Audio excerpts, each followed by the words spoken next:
हाँ, good morning twelfth class. अपन एक topic discuss करेंगे, behaviour of the light at the interface of the two medium.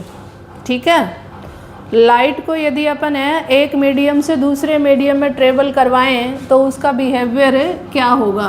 तो यहाँ अपन ले रहे हैं एक मीडियम है फर्स्ट, और ये एज ए ले रहे हैं एयर, और ये ले रहे हैं मीडियम सेकंड, और ये अपन ले रहे हैं ग्लास। ठीक है, तो देखिए ग्लास की फॉर्म में जैसे मान लो ये ऑब्जेक्ट मैंने दिखाया और इस पे आपकी तरफ से मैं ये लाइट डालती हूँ तो ये जो 100% लाइट है वो मेरी तरफ नहीं आएगी। ठीक है, और या फिर बैक बाउंस भी नहीं होगी। तो इस फिनोमिना को अपन समझेंगे तो लाइट यदि अपन किसी भी, जैसे मान लो इसी ऑब्जेक्ट पे मैंने डाली है, ये आपका एज ए लेंस हो सकता है, ग्लास स्लेब हो सकती है, मिरर हो सकता है, या कोई अदर है स्मूथ सरफेस है या रफ सरफेस हो सकता है। तो देखिए यदि अपन स्मूथ सरफेस लें तो मिरर की अपन बात करें तो मिरर क्या करता है, 100% तो नहीं लेकिन मैक्सिमम लाइट को बैक बाउंस करता है। ठीक है, और यदि अपने पास में बहुत रफ सरफेस है तो वो मैक्सिमम लाइट को क्या करता है, अब्जॉर्ब करता है। और यदि अपन इस तरह से ट्रांसपेरेंट मीडियम में ग्लास स्लेब की बात करें तो ये क्या करेगा, मैक्सिमम लाइट को ट्रांसमिट करेगा। ठीक है, ये एक मीडियम से दूसरे मीडियम में लाइट को क्रॉस करेगा। ठीक है, तो ये अपने पास में मैंने ये ग्लास स्लेब ली है, ये इमेजिनरी एक डायग्राम बनाया है। वैसे तो ये एक्सपेरिमेंट भी है, एक्सपेरिमेंट करके आपको मैं दिखाऊंगी क्योंकि एक्टिविटी की फॉर्म में आपको प्रैक्टिकल एग्जाम में मिलता है। तो यहाँ पे ये ग्लास स्लेब का सरफेस है बेटा, और ये मैंने एक परपेंडिकुलर ड्रॉ किया है एन एंड डैश। तो इसको अपन कहते हैं नॉर्मल। परपेंडिकुलर लाइन यानी 90 डिग्री एंगल बनाती हुई एक लाइन ली है मैंने, तो इसको तो अपन क्या कहेंगे, नॉर्मल। और इस नॉर्मल से ये ए बी डायरेक्शन में मैंने कोई लाइट रे इंसिडेंट करी है, तो ए बी अपने पास में क्या है, इंसिडेंट रे है। ठीक है, अब यहाँ बी के ऊपर वाला जो मीडियम है वो तो क्या है, एयर है, और नीचे वाला जो मीडियम है वो क्या है, ग्लास है। तो glass is a optically denser है for the light, and air या वैक्यूम जो है वो है rarer medium. Rarer medium that means light की जो स्पीड है वो मैक्सिमम रहे। तो वैक्यूम में लाइट की जो स्पीड है ये आप स्टडी कर चुके हो, ये होता है c = 3 × 10⁸ मीटर पर सेकेंड। तो ये मैक्सिमम स्पीड है।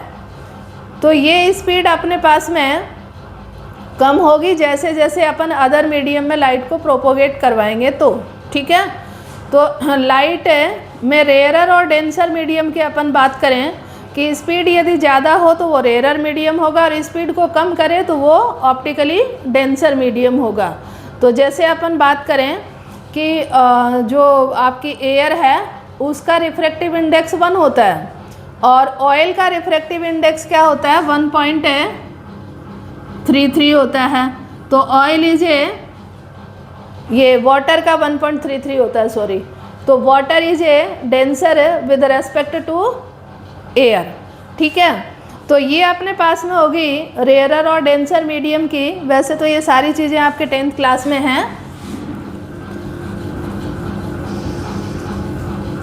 अब यहाँ पे देखो अपन ने लाइट को इंसिडेंट किया तो ये बी पॉइंट से यहाँ पे आपने डायरेक्शन को चेंज किया है, ये बैंड हुई है टुवार्ड्स टू नॉर्मल की तरफ बैंड हुई है।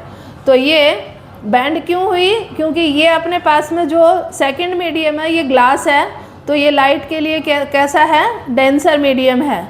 तो ये लाइट की स्पीड को क्या करेगा, अपोज करेगा, ये कम उसकी स्पीड को अपोज करने की, कम करने की कोशिश करेगा। तो लाइट अपने पास में बैंड होगी टुवार्ड्स टू नॉर्मल।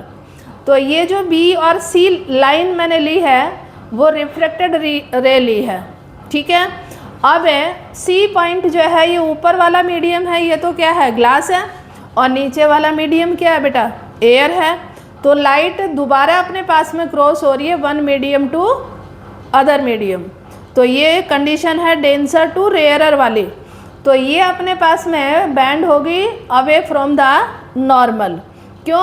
क्योंकि नीचे जो जिसमें ट्रांसमिट हो रही है वो कौन सा है, रेयरर मीडियम है, तो उसमें स्पीड ज़्यादा होगी, तो ये नॉर्मल से दूर जाएगी। ठीक है, तो यहाँ पे ये अपन ने जो अलग अलग डायरेक्शन ली हैं ए बी बी सी और सी डी, इसके अकॉर्डिंग अपन यदि लाइट के बिहेवियर को स्टडी करें तो फर्स्ट पार्ट मेरे पास में आता है रिफ्लेक्शन ऑफ ए लाइट। तो रिफ्लेक्शन ऑफ लाइट में देखो क्या होगा कि मैंने ए बी डायरेक्शन में लाइट को डाला और उसका कुछ पार्ट जो है, जैसे मान लो ये एंगल मैंने लिया इंसिडेंट एंगल आई, और इसका कुछ पार्ट जो है ये इसी मीडियम में वापस आ जाता है। ठीक है, तो ये सेम एंगल के साथ में मान लो ये ई पॉइंट है, तो मेरे पास में जो बी ई है वो है रिफ्लेक्टेड रे।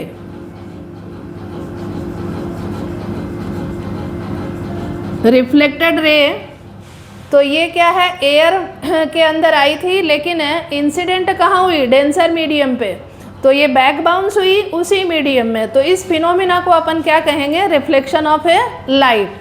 और मैंने सीधा सीधा लिखा हुआ है part of incident light is turn back into the first medium, this is called a reflection of A light. तो रिफ्लेक्शन ऑफ लाइट अपन दोबारा भी रिफ्लेक्शन लॉ के साथ में स्टडी करेंगे। तो ये फर्स्ट अपने पास में बिहेवियर हो गया कि इसका कुछ पार्ट जो है वो रिफ्लेक्ट हो गया।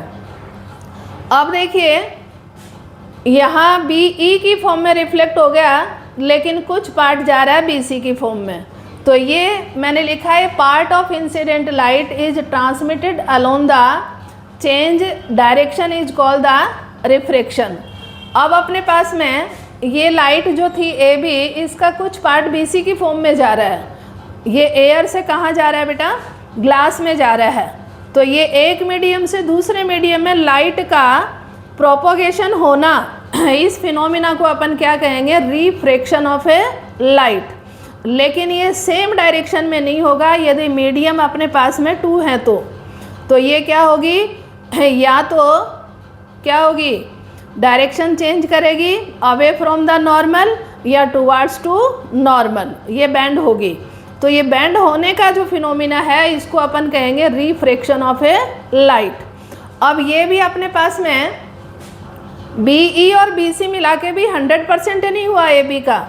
अब इसका जो कुछ पार्ट है वो सी डी की फॉर्म में ट्रांसमिट होगा और कुछ पार्ट जो है ये ग्लास स्लैब जो है ये अब्जॉर्ब कर लेगी।